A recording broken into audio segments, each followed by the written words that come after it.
So just so you know, Tabitha does have to be taken off public comment. So when I asked if she had signed up already or not, we won't call her. Yeah. But she just. All right, again. Are you ready?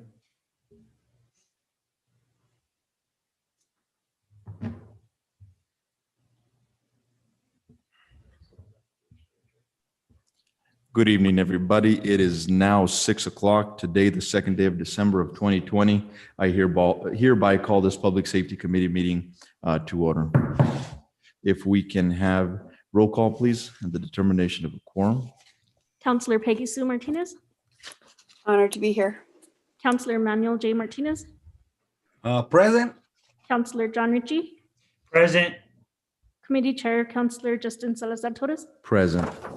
Thank you. Looks like we've got ourselves a quorum. Councilors, at your leisure, we have the approval of the agenda. So moved, So sir, moved. as presented. Second. All righty, thank you. We have a motion from Councilor Peggy Sue Martinez and a second from Councilor Manny Martinez. If we can have a roll call vote, please. Councillor Peggy Sue Martinez, In favor. Councillor Manuel J. Martinez, In favor. Councillor John Ritchie, In favor. Councillor Justin Salazar Torres. In favor. Looks like we're good to go. Thank you. Next item on our agenda, folks, is public comment. Do we have anybody signed up for public comment? Okay, so now I do see some folks that are on the Zoom call itself. If you can turn on your video or unmute yourself and just go ahead and state your name if you'd like to speak for public comment. Yes, sir. Mr. Torres, my name is Nathan Ortiz. Yes, sir. Floor is yours. Just want to join the meeting to just see where you guys are at on the UTV situation, and that's about it. And just here to join in. You got it, sir. I'll be giving an update for matters from the chair. Thank you, sir. Is there anybody else? And I do not see anybody else, but my screen may be different from everybody else's, so we'll just wait a few seconds and ask again. Do we have anybody else for public comment?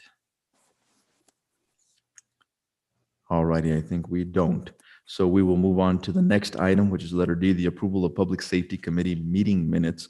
We have item number 1, which is a Public Safety Committee meeting minutes for October the 7th. Councilors? Motion to approve as presented, sir. Thank you, Second. ma'am. Thank you, sir. We have a motion from Councilor Peggy Sue Martinez and a second from Councilor Manny Martinez. If we can get a roll call vote, please.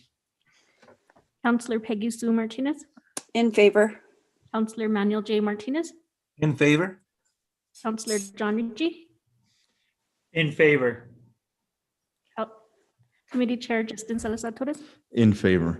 We are good to go for the October 7th. Now, councilors, before you, we have the Public Safety Committee meeting minutes for November the 4th. Motion to approve as presented, sir. Thank you, ma'am. Second. All righty, thank you, sir. We have a motion from Councilor Peggy Sue Martinez and a second from Councilor John Ritchie. If we can get a roll call vote, please. Councillor Peggy Sue Martinez, In favor. Councillor Manuel Martinez, In favor. Councillor John Ritchie, In favor. Committee Chair Justin Salazar Torres. In favor, thank you. Chairman Salazar Torres, I'd just like to comment on whoever is doing the minutes for this committee is doing a really good job, and I just really appreciate that. So I don't know who's doing them. If you could find out and please give them a pat on the back for it because they're doing an excellent job on those. You got it, Councilor, and that is Victoria. Thank you so much. Thank you, And she- Victoria. That's awesome. Thank you so much. Thank you, Councillor. All righty. We will move on to the next item on our agenda, which is committee member comments. And of course, gentlemen, ladies first. So Councilor Peggy Sue Martinez, any committee member comments? Thank you. I appreciate you acknowledging me. You know, the concerns that I have right now deal with the COVID situation, especially in the 87532 zip code, which is a zip code that is the older part of Española and part of Santa Clara. You know, the numbers have gone up to close to 600. I haven't checked them today, but yesterday they were creeping up there to 600. At the beginning of October, they were at 68. So it's a pretty massive jump in 60 days. So it's just very, very concerning what's going on with that. And, you know, I also have a concern about the line that's happening at Walmart. And I happened to be in it yesterday, frigid cold. It was horrible. But my concern deals with some of the people in line don't have a mask on.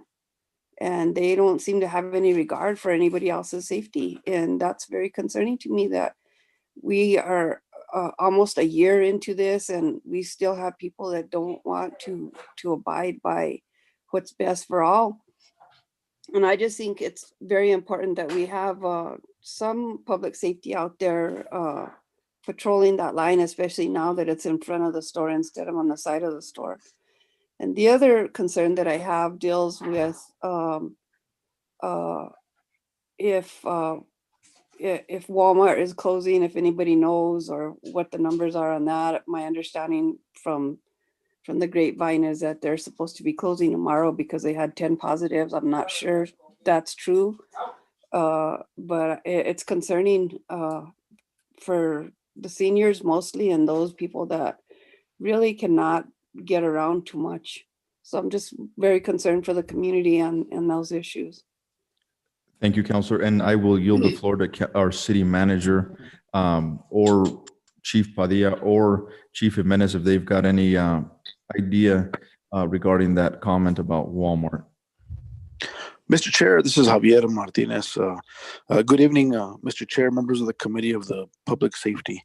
I have not heard any word in regards to that about Walmart closing down due to high levels of positive cases. That is first that I hear of it, but I can definitely reach out with Mr. Sargent because I know that he's getting the latest and greatest updates from the state and the Department of Health.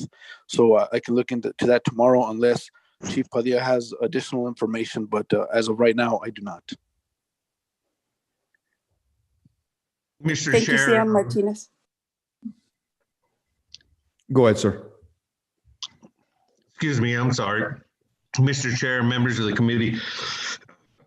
I have myself and the deputy chief have been patrolling those areas in the morning, during the day, and at night before I go home. I myself have spoken to people about wearing masks, and if not, handing them out masks. People are very are being very strong right now at this point. You try to go and talk to them you try to go and talk to people or address them and take masks out of your unit and give them to them, and they're mean. And all we're trying to do is give you a mask. Over the last 3 weeks, it's just been tough, and we've been out and addressing the businesses and asking them what they need, what we can do to help them, and giving out our information, our work information, so if they have any issues, they can call me direct. I haven't gotten any phone calls, but it's tough out there right now. People are on the edge, and we're trying to address them professionally. Thank you, Chief. I appreciate it. Anything else, Counselor Peggy Sue? No, thank you, Chairman Torres Salazar. I'll yield to my fellow committee members. Thank you again. Thank you. We'll go to Counselor John Ritchie. Counselor, do you have any comments, sir? Thank you, Chair. Just same sentiment as Councilor Martinez, Peggy Sue. I've been at Walmart. I've seen people in line not having masks on. Again, all we can do is ask and I don't know if we have any other resources or any other leverage, but it is a concern when, you know, if they don't want to take care of themselves, they've got to at least take care of the neighbors, you know, I mean, I don't know what else we can do if we're out there patrolling and handing a mask and they're not accepting it. I don't know what else you can do. All righty. Thank you, Counselor. We will go to Counselor Manny Martinez, sir. Thank you, Chairman. That's my sentiment exactly with Councilor Ritchie and Councilor Martinez. I just don't understand these people not willing to accept a mask from Chief Padilla or anyone else. I guess my question would be, Councilor Martinez mentioned that while she was in line, there's people that don't wear masks. I wonder if they're being allowed in the store without a mask, or if they're just not wearing it while they're outside. My other question is, I mean, I do believe that the governor did actually impose a fine for people that are caught not wearing masks. Is it time to say to these people, either you can accept the mask I'm giving you, or you can accept the ticket I'm giving you? I don't know if that's a leverage that we need to do. It's awful to think that we have to actually do that to help protect each other. But I mean, I can say in the place of business where I work, several people contracted this disease, and because of it, you know, we're trying to take as much measures as we can to prevent it from continuing. But it's just right now, to me, I see it as a disease that's out of control, and all for the apparent reason that people aren't willing to do some minimal stuff to help prevent it. I'm sorry, staying home is a very easy thing, I think, to do. Wearing a mask, how hard can that be to wear a mask when you're in public? You know, I think, like with myself, my biggest concern is not just getting it myself, but taking it home to people I love, especially when you have people at home with compromised immune systems, and people just don't really understand how dangerous this is. I learned today that one of my coworkers, her cousin's husband contracted it, as well as their son, and today they both passed away. Both of them passed away from COVID. And that's just, to hear something like that and realize that it's not something you read on the news or hear on the news that happened somewhere, but somebody that, you know, this happened to their family. You know, it's getting really close, and I would really hate for anybody, you know, that we know to have to deal with the death due to this thing. It's bad enough, the sickness, it's bad enough what's going on as it is. And I don't know if maybe we need to start imposing the governor's fines on people that aren't willing to just wear a mask, or imposing fines to businesses that are allowing people in their building without wearing a mask. Thank you, sir. Thank you, sir. Counselors. On a second note, sir, I just want to give a real big shout out to the fire department and the police department, because I can't imagine what they're having to go through with people like Chief Padilla said, that are already on the edge because of this and having to deal with those emotions and stuff. So I really commend you and your people for all that you guys are doing, because people are really reacting to this in so many different ways, and I know you guys have to deal with a lot of it. So I commend you guys for what you guys have to deal with. Thank you, sir. Thank you, Counselor. Counselors, is there any other counselor comments? I just want to follow up, Chairman. You know, the gentleman that I was in line behind, he had a mask on his neck. So I knew he was going to put it on when he had to put it on, when he had to go in the store. But while he was out there, he was smoking and he was chewing tobacco and he was spitting all over the sidewalk. How healthy can that be for the rest of us? My gosh. And I'm in agreement with Councilor Martinez concerning writing up a fine. I mean, if you hand somebody a mask and they don't accept it and they don't want to put it on, what's a state mandate? So it's time for drastic measures, I think, to get this serious, take it more serious. Our community's well-being and health is dependent on us making some moves here. Thank you. Thank you, Counselor. And just a little update for you all. The Chief Jimenez has written to the Zoom group chat, and he says that he'll give an update and information about the fines and citations for COVID-19 during his report.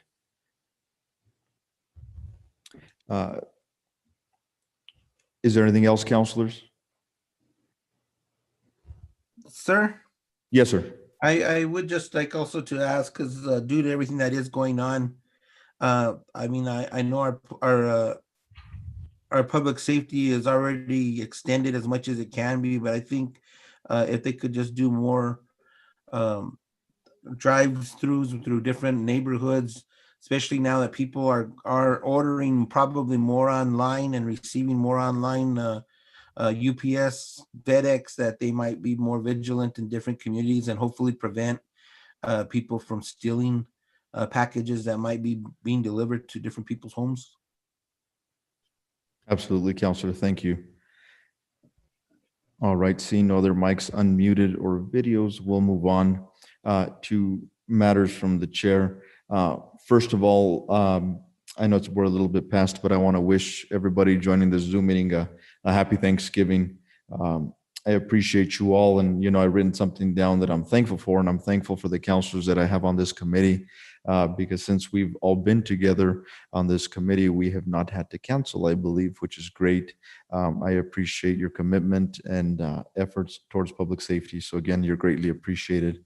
I'd like to chime in on the COVID situation, and I look forward to hearing what the chief has to say in regards to fines and citations, et cetera. But I just want to let everybody know that they do need to take this serious.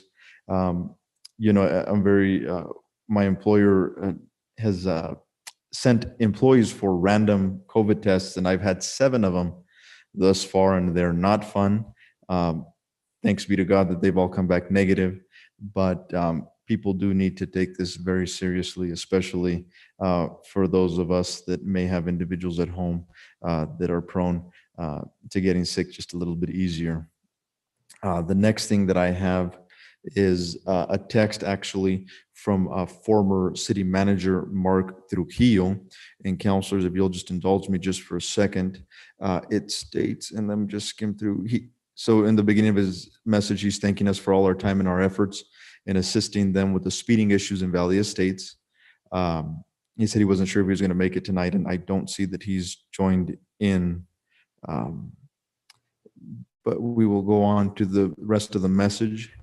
And he states that he certainly wanted to send word that himself, as well as other residents of Valley Estates, appreciate all the efforts of the police chief and his police officers.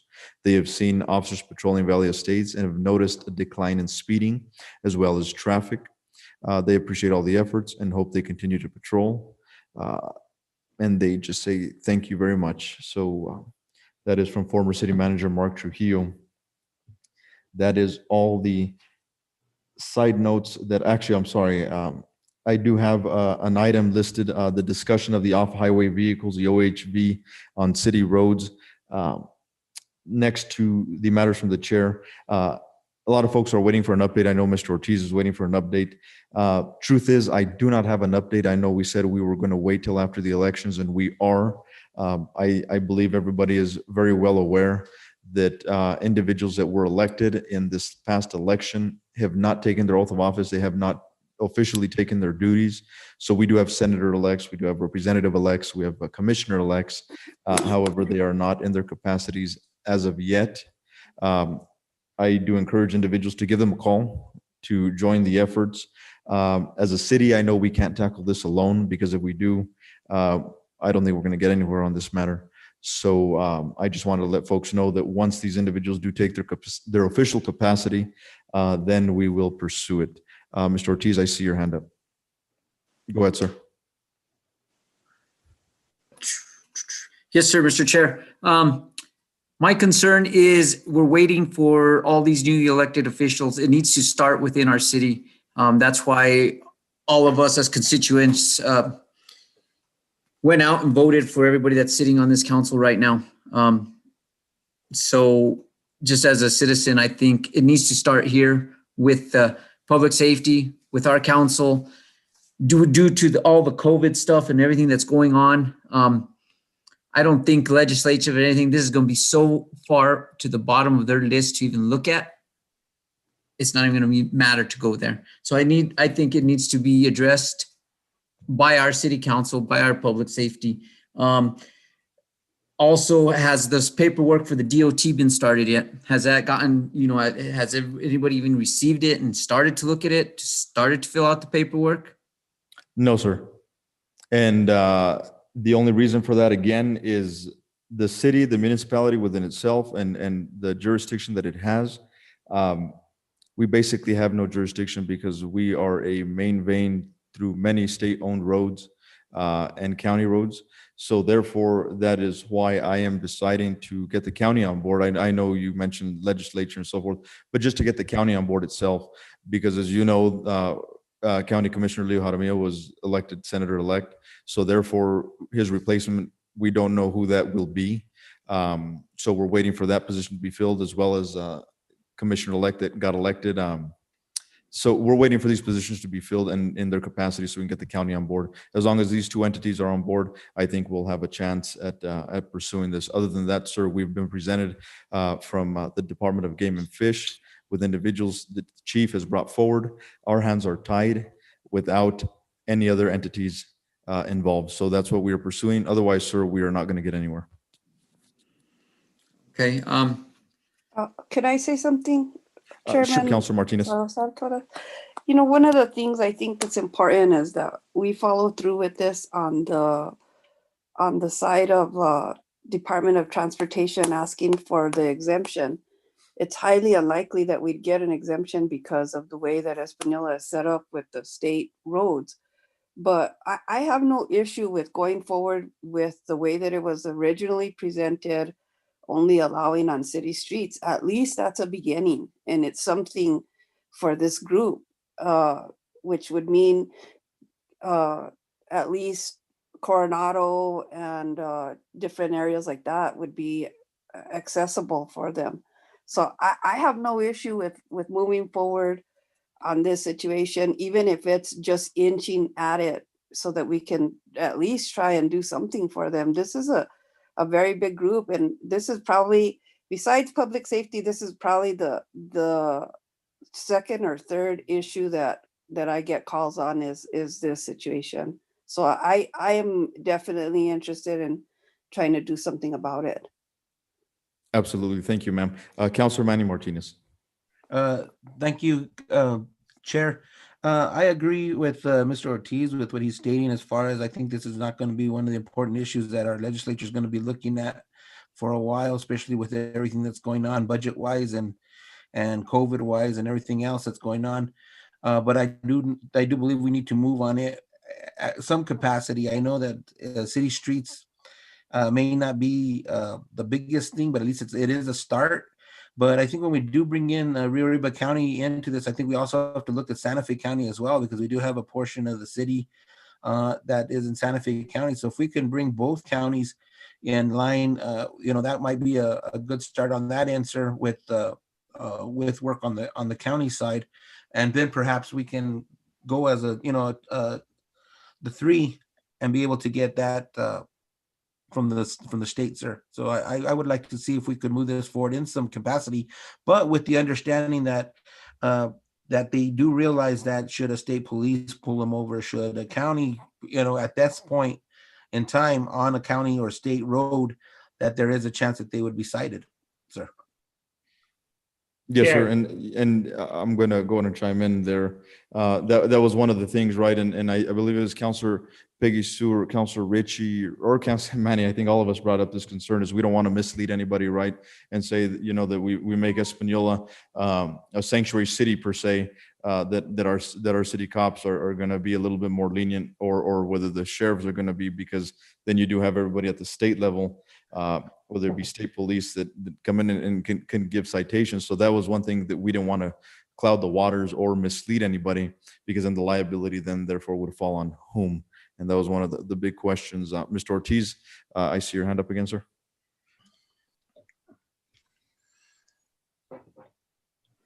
Are you with us, sir? Chair. I mean, Give me 1 second, counselors. I gave the floor to Mr. Ortiz. Yes, sir. Sorry about that. Getting up back on. Thank you, Counselor Manny Martinez and Peggy Sue Martinez for wanting to, move forward with this. We really look forward to that.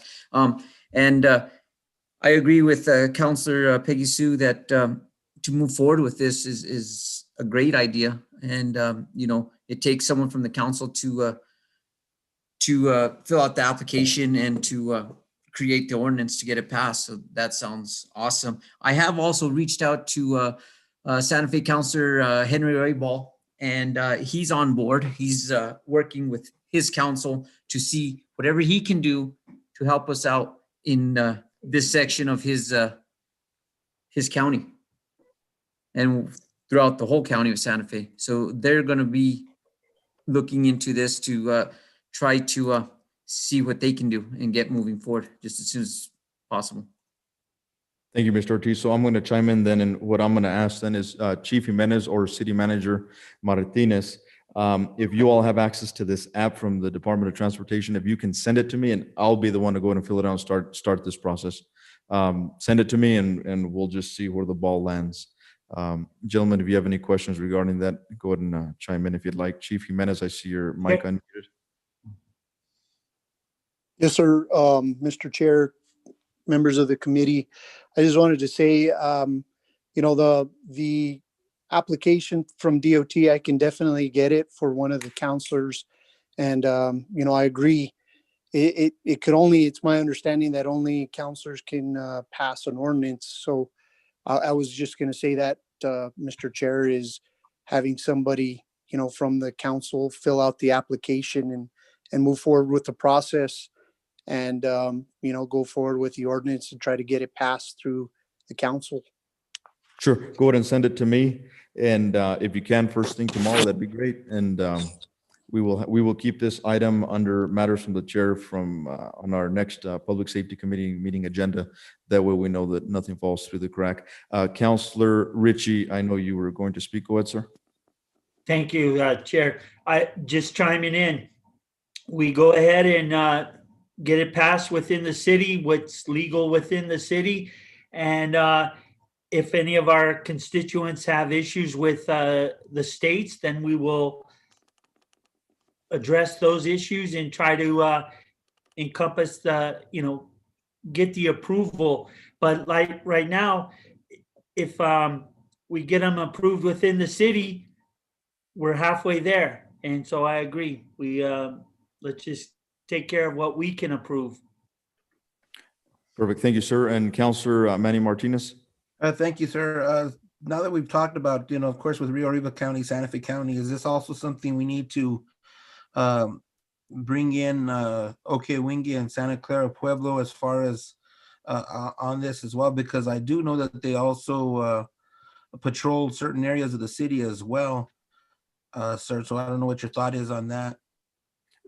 So if I can answer that, sir, I think what everybody's wanting, I think Mr. Ortiz and the whole community that owns razors, I own a razor. Just send it to me. Whatever we can do within our capacity as a municipality, we'll do. And then from there, again, we will see where the ball lands and within the counties and see what goes on there. But we'll do whatever we can as a municipality to get this application done with the provisions within the municipality. And just real quick, chime in because I see some messages popping up. City manager has stated that he spoke with Mr. Sargent and he has not heard anything about the closure of the Espanola Walmart. So councilors, if anybody was wondering about that, there you go. Mr. Ortiz, floor is yours, sir. Yes, just one last thing. I'm here to offer my assistance. If you guys need any assistance, any of you counselors, I know you guys are all busy. If there's anything I can do to help you guys with this matter, a few of you got my contact information. I'd be more than happy to do anything on my part that I can do to help you.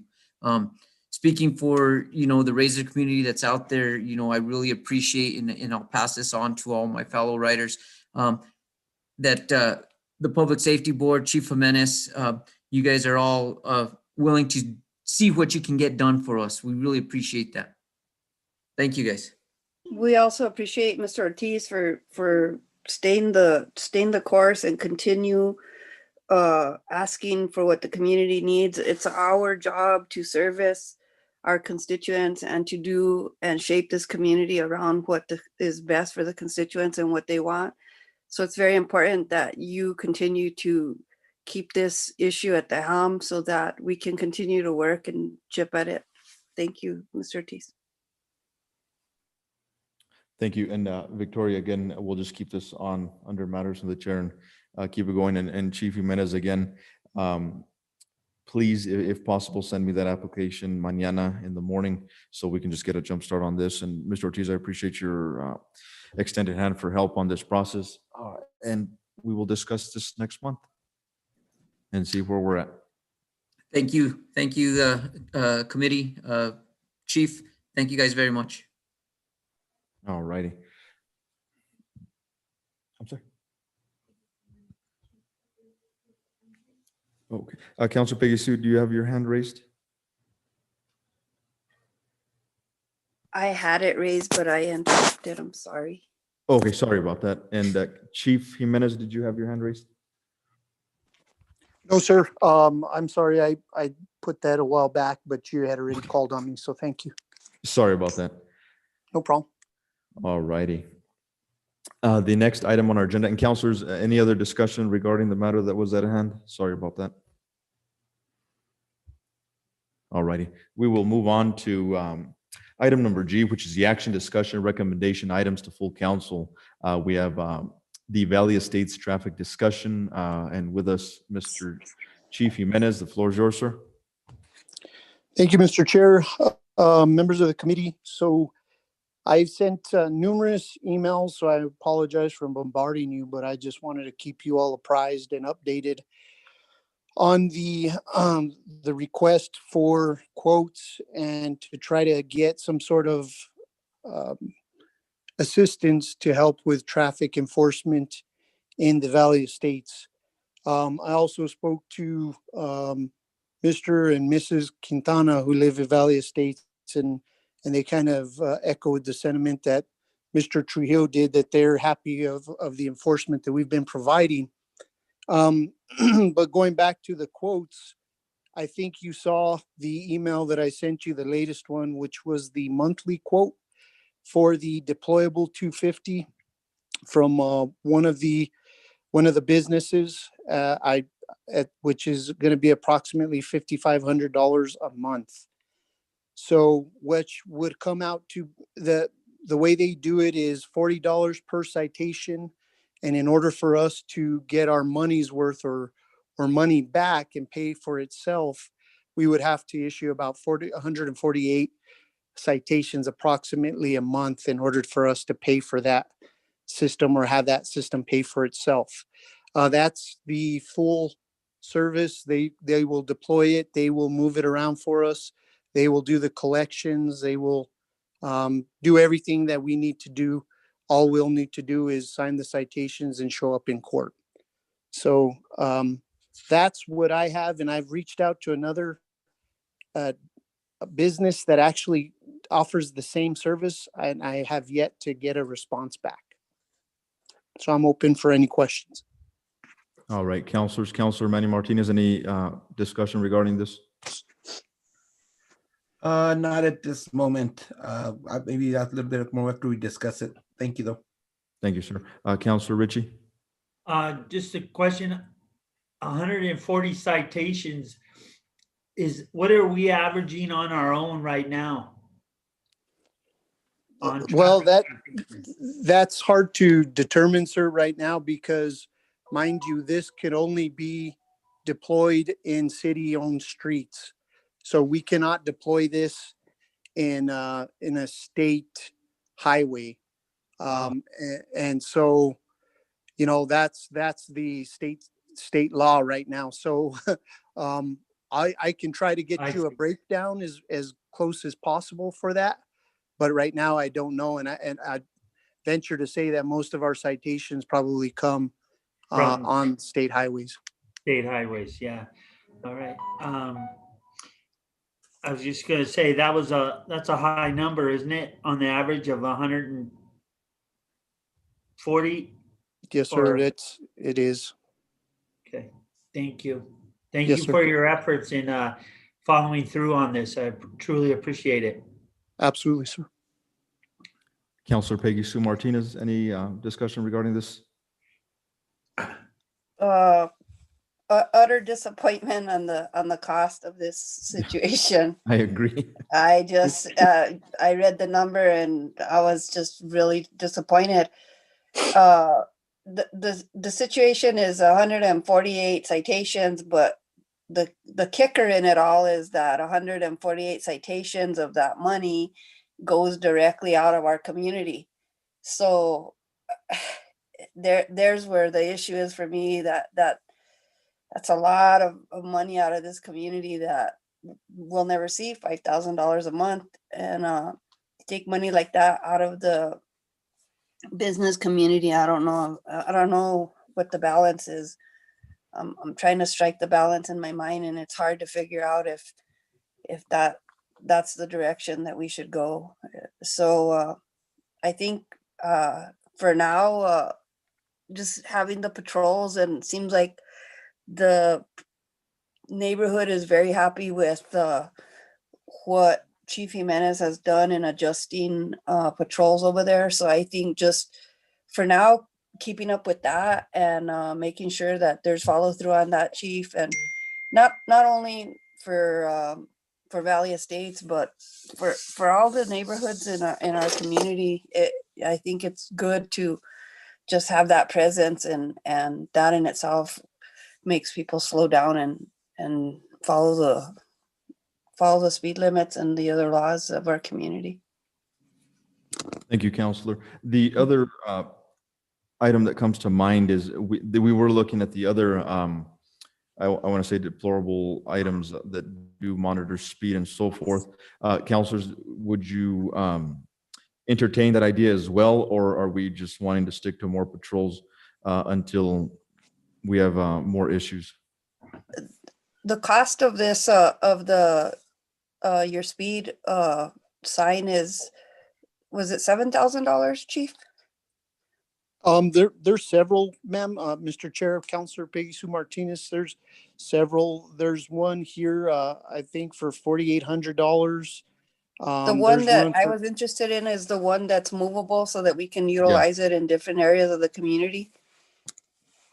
Right. I think that was the yeah, one there- for $4,400, if I'm not mistaken, but correct me if I'm Yeah. wrong, Chief.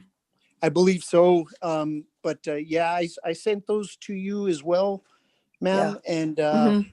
you know, whatever, honestly, I was doing more research for this deployable 250 because you all seemed more interested in that. But, you know, I agree. It is a lot of, it's very expensive, and remind you that we also have to go get into an MOU with this company. Right.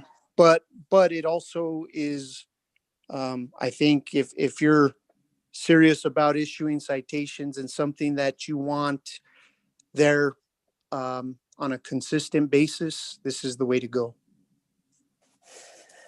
Well, I would like to see what our numbers look like at mid-year before we entertain anything of that kind of a commitment. But the other situation, definitely, I think that's something that we could think about doing sooner. I'd like to hear some feedback from my fellow committee members on that. Sure. Well, I'll chime in, Counselor Peggy Sue. I agree. I'd like to see something that we can move throughout the city and hinder the speeding. Counselor Manny Martinez, I believe you had your hand up, sir. Yes, sir. I agree with Sorry that. about that. No, that's fine. Thank you, Chair. No, I think that if we are going to look at something that's just monitoring the speed that's movable, I think is something we should look at. When you're looking at $5,000 a month or over 100 citations for that, we should invest in another police officer that's all they would do. At least then the money would come back to the community and wouldn't be just going out. So that's my thought. I mean, if we're going to be investing that much a month, on a contract, but I think if this is a one-time purchase and it's something that we can move around from city road to city road to hinder traffic, I think that could be a good start. They don't know if it gives out tickets or not, you know? Thank you, Counselor. Counselor Ritchie, any comments? Yes, I was, same sentiment. I think the fee for the unit that they set up, that it's just not feasible for our community. Again, since we're limited only on city streets, I just don't think that's the way to go. But having a portable unit like that one that was shown, I guess it's the $4,800 unit, that seems a little more practical, and we can utilize that for when we're slowing down roadways. We can, and then move it to areas that are concerned, like the Valley Estates or other roadways, Fairview. I think that's more practical. But I also agree with Manny, if we're really wanting to focus on traffic and is bringing on another officer just for traffic patrol, if that's possible. Thank you, Counselor Ritchie. Chief, I think you heard the sentiments of all the counselors as well as myself. The information, if you can just guide us towards the one that we can move around and that'll monitor speed and be a deterrent, that would be great. And if you can follow through on that one and just bring it before us again. Counselors, any comments regarding that?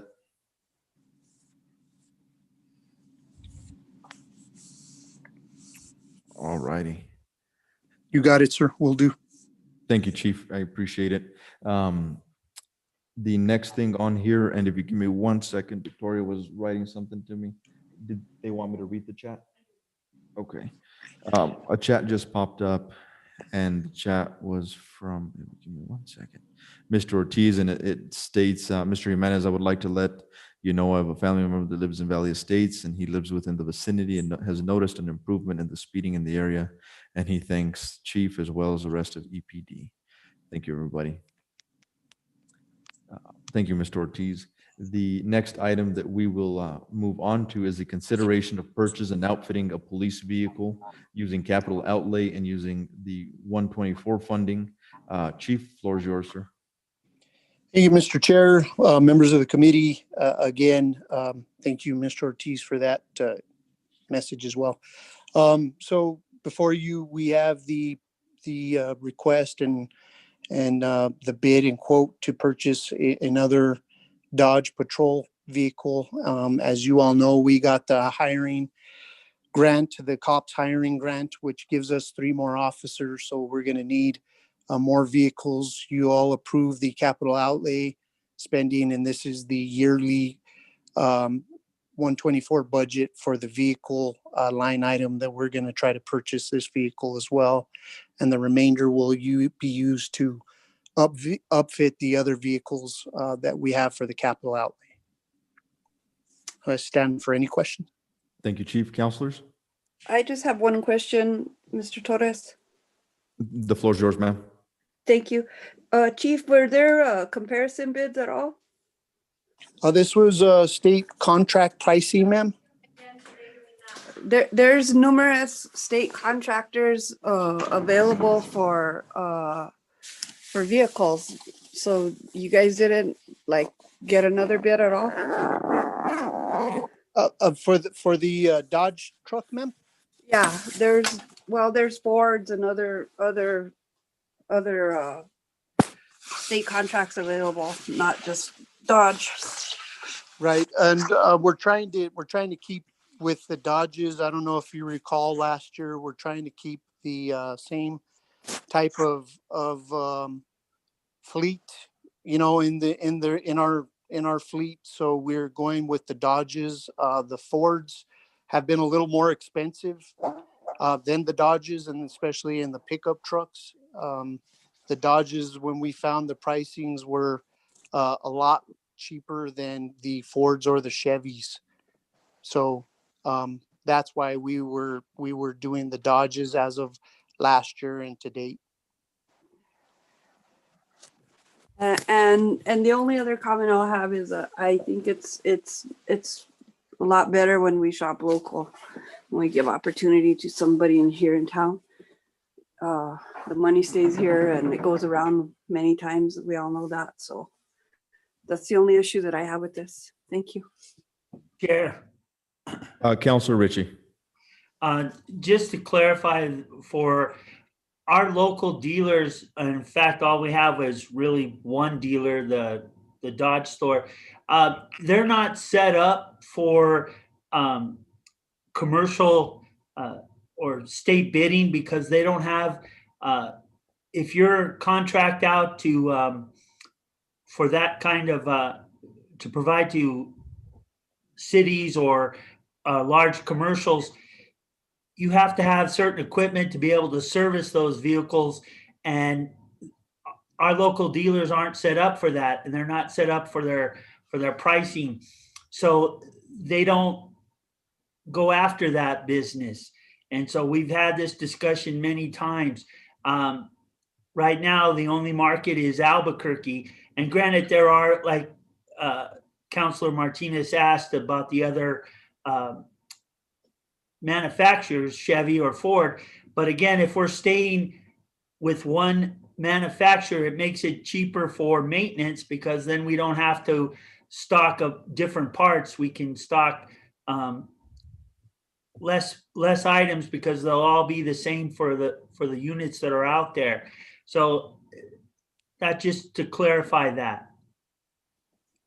Yes, sir. Thank you, Counselor. Counselor Manny Martinez, anything regarding this, sir? No, sir. Actually, Counselor Ritchie kind of took my thunder there of what I was going to talk about. So thank you, Counselor Ritchie. You're welcome, sir. Yeah, thank you. No, I don't have anything further to say. All righty, counselors, if we can entertain a motion at your leisure. Motion to approve the purchase of a 2020 Ram 1500. And Second, and moving it to full council.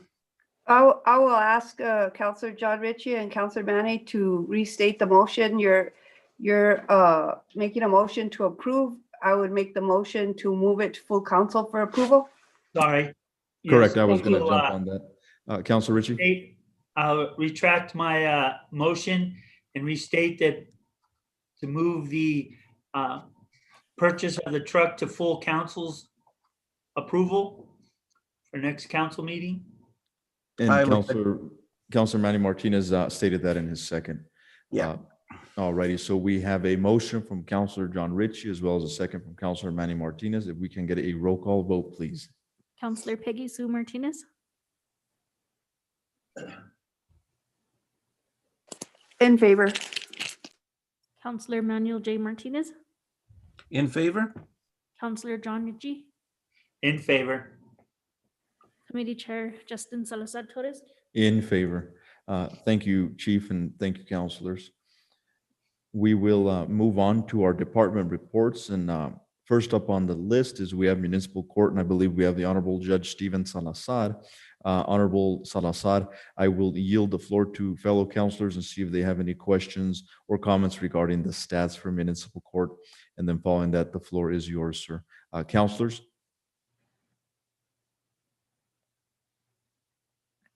I do not. see any evening, Chairman. mics.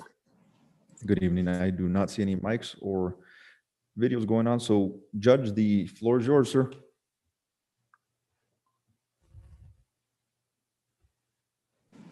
Thank you, Mr. Chairman and members of the public safety and the listening public. Well, it's just stats, and it has by violation and it has by officer, then it has the snapshots of the 2 prior fiscal years. And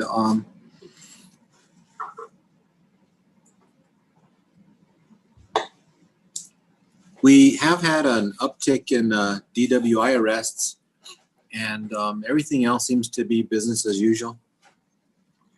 Thank you, Your Honor. How many cases has the court seen this month?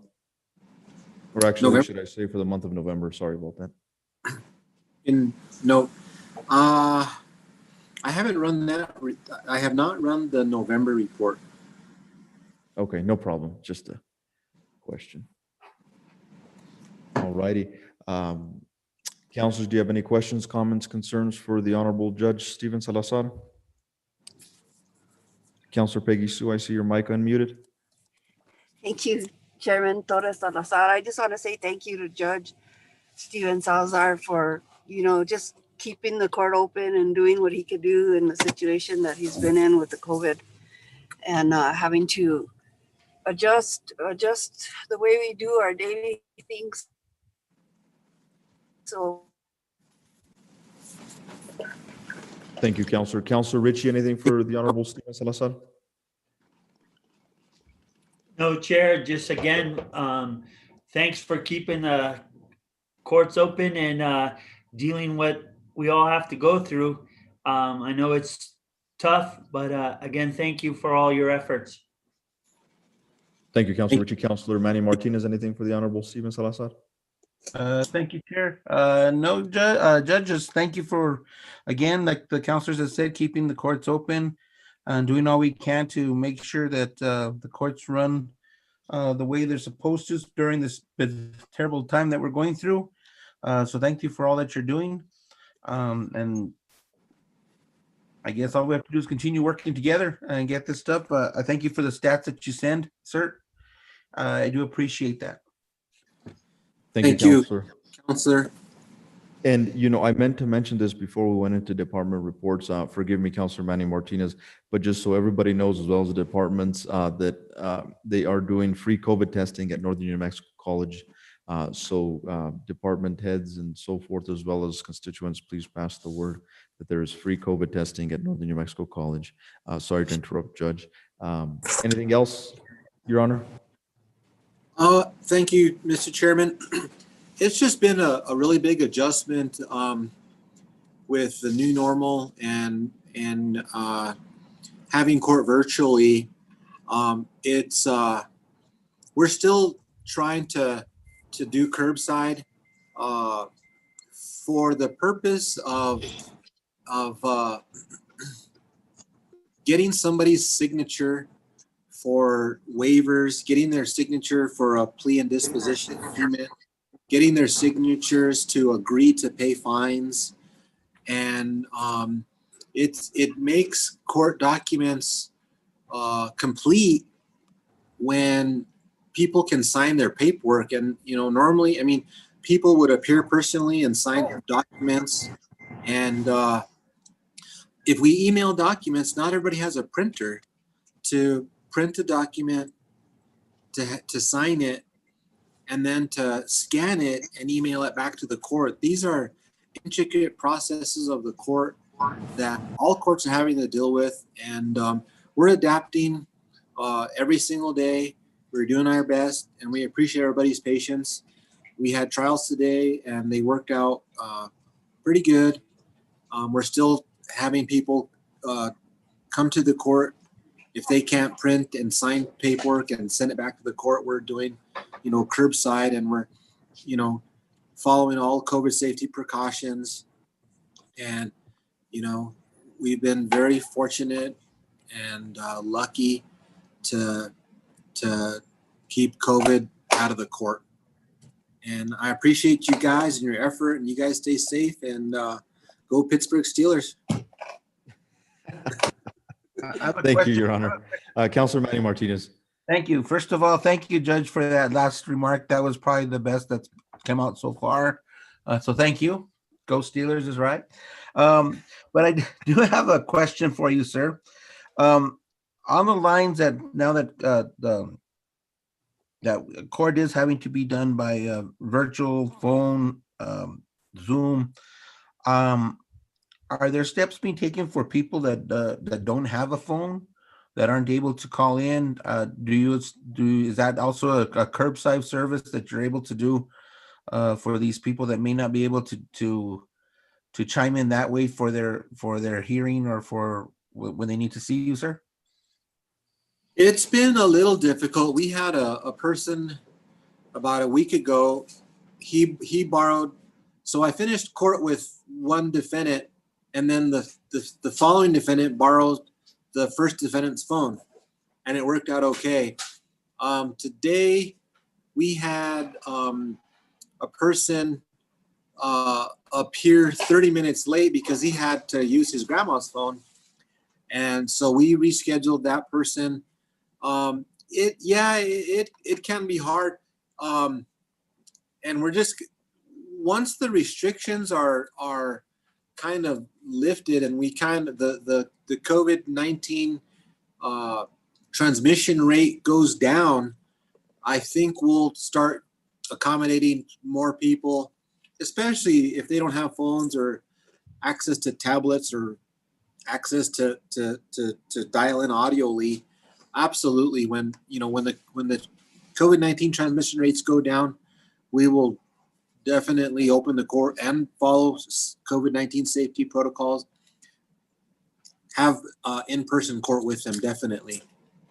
For now, not just the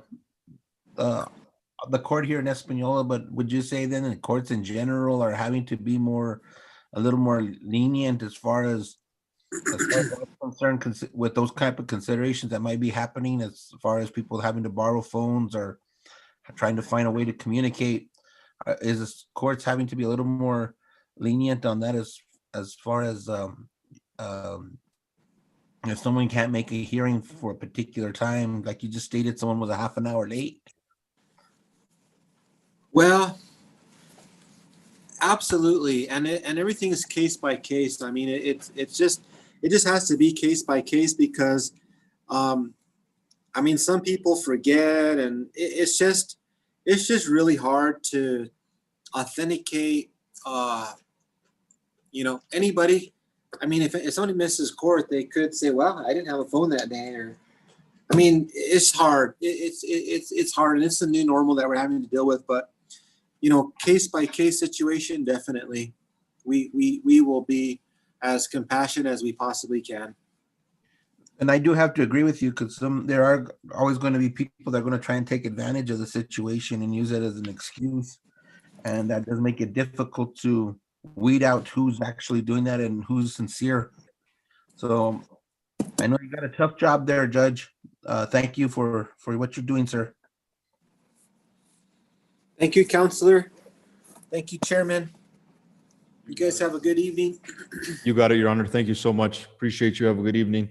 And Merry Christmas. We will move on to the fire department report, and we have with us Chief Padilla. And Chief, before I yield the floor to you, I'll yield to fellow counselors and see if they've got any questions regarding the stats. I do not see any mics unmuted or videos. So Chief, the floor is yours, sir. Okay. Mr. Chair and committee, update on the fire department. I don't know if any of you know, I have 3 on COVID leave right now. I have one that was, he's at his tail end, did real well. One that came out negative, that was his partner that he was with for 48 hours, and he came out negative. And then I have one on quarantine right now. When all this, right when it happened, when a gentleman called me and said he wasn't feeling well, we went into precautions. He got tested immediately, got his results the next day, and it was a full PCR test. So we knew he was positive. The second gentleman tested negative, but was having symptoms. So he had to stay out till he got another test. He's be coming back to work, as well as the first gentleman. And then the third one is in quarantine right now. When all that happened, as the fire chief, I canceled all vacations, annual leaves for firefighters that were on duty, and going to take leave for some part of November and the rest of December. And these guys have stepped up to the plate. They've covered their shifts, as well as having 2 non-certified firefighters on duty with no training, and they're covering those shifts and giving the public of the city of Espanola adequate fire protection. And I gotta tip my hat to these young men and women and the lieutenants that are trying to make it all work, as well as myself and the deputy chief, to make sure that coverage is there. These guys have stepped up to the plate and made sure that protection is there. So keep them in mind, please. They're in every morning, up every night, and taking care of this city. I'm very, very proud of them. And they weren't too happy with me canceling their annual leave till further notice. But we've come together as a team, and as a team with the city of Espanola, as the city of Espanola, to give that adequate fire protection as well as EMS service. And I would like to say, if this COVID does not slow down, if it doesn't slow down in the next couple of weeks, we're in for a storm. And my staff that are sitting on an ambulance, these guys are touching these patients. They are working with these patients, and they still come back the next shift. They've stayed away from, they've slept in their campers, they've slept in their garages, they've stayed away from their families for days on end, so they can be into work to provide that protection again. So I would just like to say thank you to them for trusting me and moving to the next step to keep what we need to do for the city of Espanola. Any questions?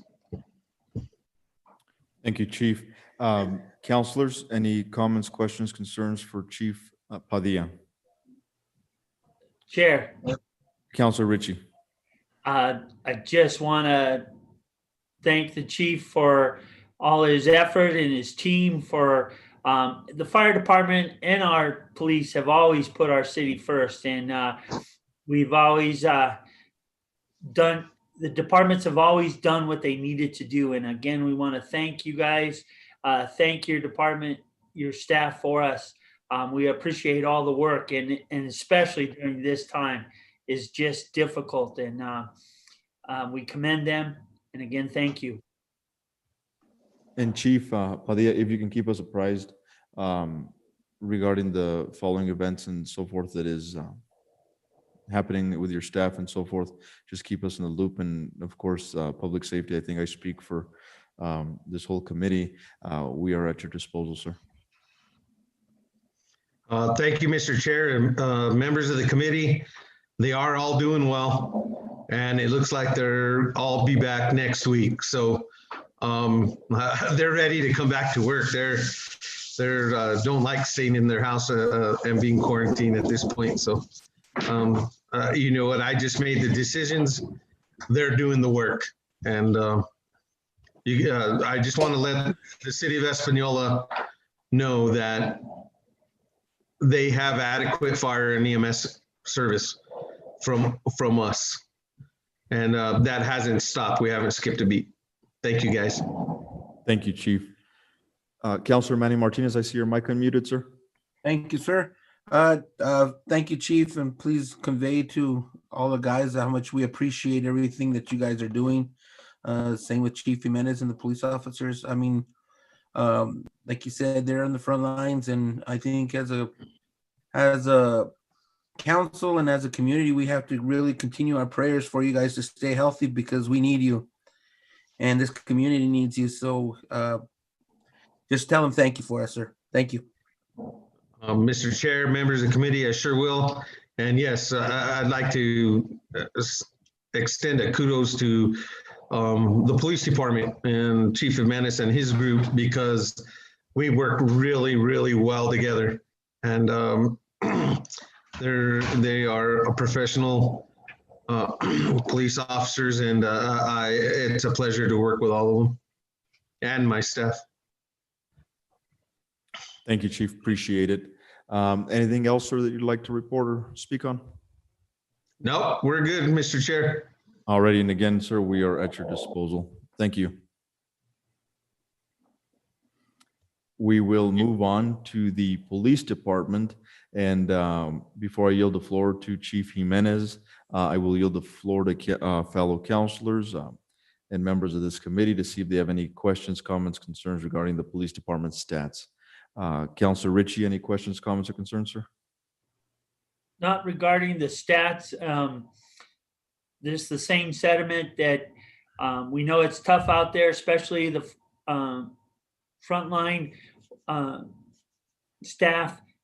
They've got a lot of work, a lot of pressure, and we thank for their efforts. Really appreciate it. Thank you, Counselor Ritchie. Counselor Peggy Sue Martinez. Oh, no questions from me at this time. Thank you, ma'am. Counselor Manny Martinez. No questions on the stats, sir. Just again, a big thank you to the police department for all they're doing, especially what's going on in Avalia Estates. Their efforts are being noticed by those people, and it's obviously making a big difference there. So thank you. All righty. Thank you, Counselor. Chief Jimenez, the floor is yours, sir. Thank you again, Mr. Chair, members of the committee. Before you see the stats, but I know the biggest concern and question right now is the public health order. And I want to let everybody know that we had a meeting. When I say we, it was all the municipal police chiefs with the governor's office and the governor. And we discussed the enforcement of said violation orders. The concern that we're running into is that right now we do not have any assistance with the prosecution of said orders or said violations. So meaning if our officers issue a citation, then it's our agency and our officer who have to prosecute those violations, and without any assistance from the AG's office or the DA's office.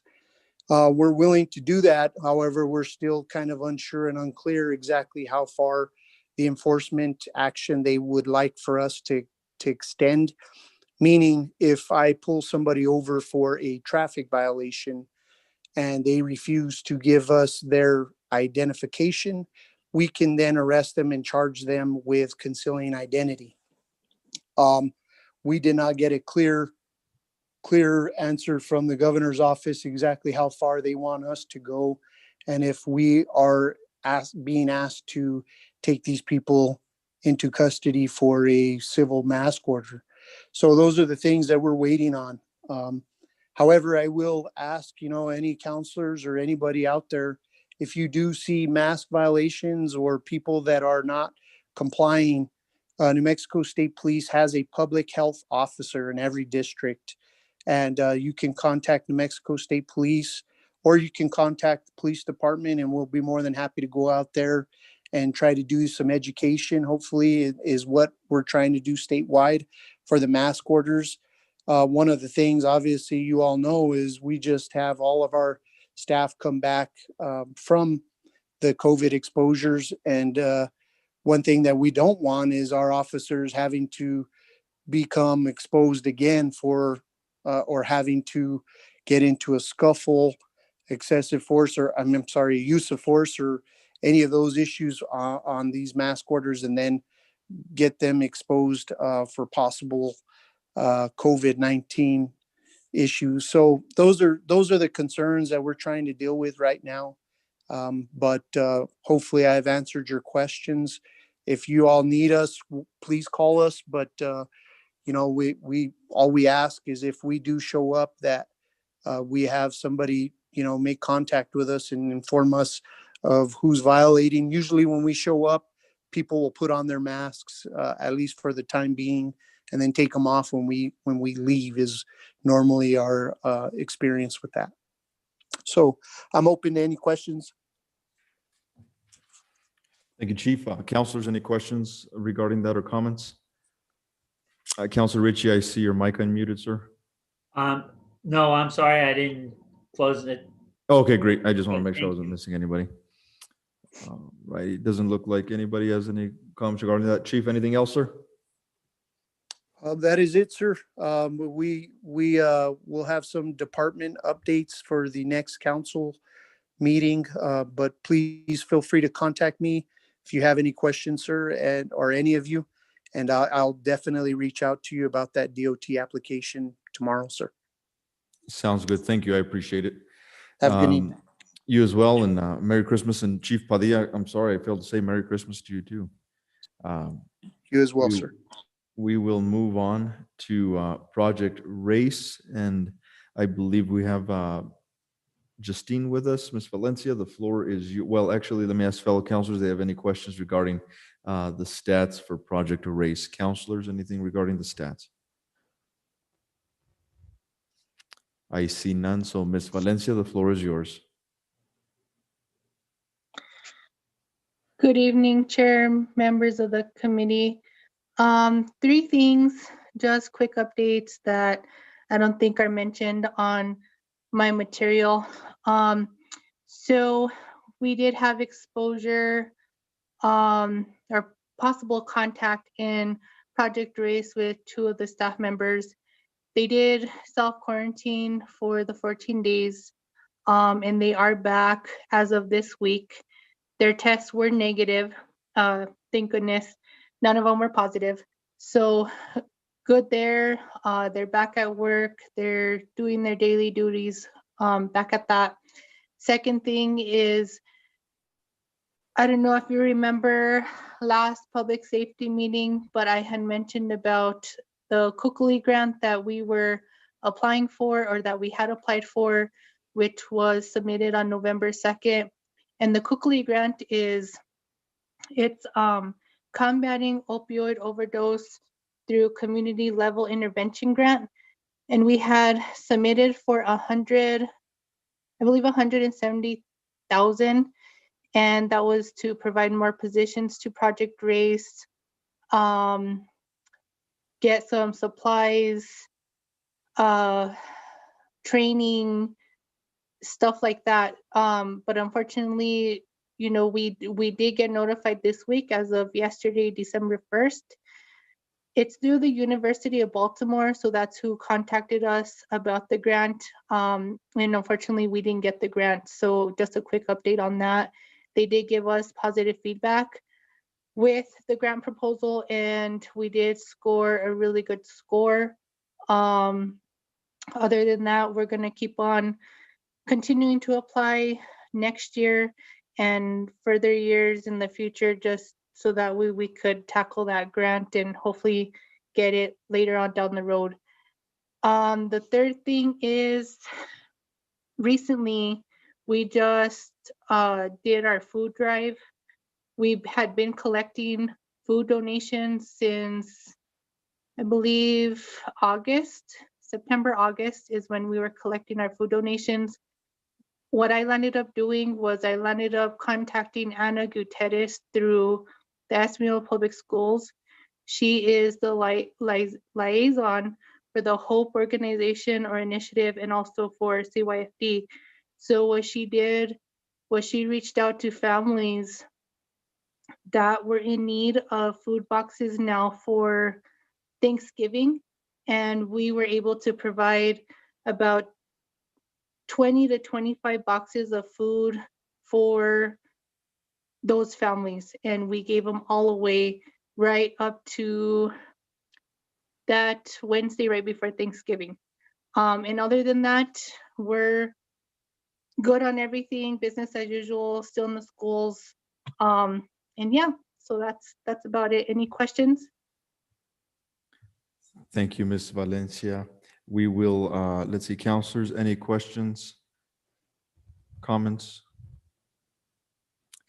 All righty. Well, I don't see any mics unmuted or any videos. So thank you, Justine. We appreciate you and Merry Christmas. Thank you. Have a good evening. Merry Christmas. All righty. We will move on to last but not least, Mr. Hubler for Planning and Land Use. They do not have a report, but Mr. Hubler does have a few things to present before us. Mr. Hubler, the floor is yours, sir. Thank you, Mr. Chair. Good evening, members of the committee. I'd like to start by introducing our brand new addition to our team. She's just joined with us here. You can see her on your screen, perhaps, Justina Trujillo. She'll be acting as our code compliance officer. Today was her third day on the job. She's already going to do, I can tell she's already going to do great. We're very excited to be much closer to full staffed and be able to continue this aspect of our work. We will be having presentations and data, moving forward now that that position is filled. I'm happy to give her just a second to introduce herself, and so that way you guys can see her and say hi, and then I'll be back to stand for any questions. Go ahead, Justina. Hello, everybody. I'm Justina Trujillo. I'm glad to be on board, and I'm glad to be here listening to everybody's ideas, and it's all sounding pretty great, and I hope that I satisfy everybody's needs and that everything goes really well with this job. Thank you. Welcome aboard, Councilor Peggy Sue Martinez. Thank you, Chairman. I just want to formally welcome her and tell her that the job is so critical to everything in Espanola, from what people think when they go through here to how people's quality of life is in their own neighborhood. So we certainly appreciate P&Z moving forward on that hire, and we welcome her with open arms and look forward to her great work. Thank you. Thank you, Councilor Martinez. Councilor Ritchie, anything? Yes, sir. Just same sentiments. Welcome, Justine, and it's got a lot of work out there, and but you've got a great team to support you, and we look forward working with you, and welcome aboard. All righty, and Councilor Manny Martinez. Thank you. Just the same sentiment, echoing Councilor Ritchie and Councilor Martinez. Welcome aboard, Justina. I know you do have a lot of work ahead of you, but like Councilor Ritchie said, you have a great team there to support you. So I know you'll be successful with their help. So again, thank you and welcome aboard. Thank you, Councilor, and welcome aboard. And we look forward to hearing all your presentations from Planning and Land Use. Thank you, Mr. Hubler. Anything else, sir? Yeah, so just to let you guys know, Justina and I did spend some time this week cruising through, patrolling a couple of the neighborhoods, and kind of getting a feel on the ground for, the reality, which is that most people in this community do an excellent job of taking care of their properties, and there's only a handful of folks that need some help. And so we'll be working with them to bring their property into compliance as we move forward. She did participate earlier today in the court case. We were on the docket for the municipal court today. And we'll be back in a couple weeks for a continuation of that case. So she's already getting a good taste just 3 days in, and she still seems excited about it, which just confirms my suspicion that she was the perfect person for the job. So we are very happy to have Justina, and look forward to taking advantage of her energy and her kind of new eyes as we continue to integrate some of the other updates. We've completed our iWork integration on the code enforcement side. We're still working on some of the other stuff for permitting and business licensing, but that allows us to do some really nice tracking of all of our cases moving forward, and hopefully will help with the, kind of the follow through and the integration, and help us to generate some really great reports for this committee as well. So we look forward to showing you guys some of how that works as we move forward over the next several months. I'm happy to answer any other questions you guys might have. Councilors, anything you've got for Mr. Hubler or Planning and Land Use? I just want to say Councilor thank you, Mr. Hubler, for the job that you're doing. I know that you've been inundated with other stuff with COVID and the CARES Act and all that other stuff. And we certainly appreciate your staff. I know you guys have also had to adjust how you do your job, and we certainly appreciate you. So thank you. Thank you. All righty. I don't see no other hands or any mics unmuted. Thank you, Mr. Hubler. I do appreciate it. Next item on our agenda is our next meeting. Our next meeting, I believe, is January the 6th. Counselors, does that sound okay to you? Ooh, I'm fine with that day, Chairman. Before we adjourn, I just want to say thank you to you for using your personal time, your personal truck to help North Central with the trash pickup. I know that you were out there on a Saturday with the mayor, and we certainly appreciate any of those efforts. So thank you. Okay. Absolutely. And I guess we want to say to other counselors, and you see anything in your districts or anybody that needs help, just let me know. My vehicle and trailer are at your disposal, so just keep us posted, and then we'll help out as best as we can. Thank you, Councilor Peggy. I appreciate it. Councilor Ritchie, January 6th sound okay, sir? Yes, sir. And also, thank you for helping out our trash guys out there. We've had some issues with equipment and also with the COVID.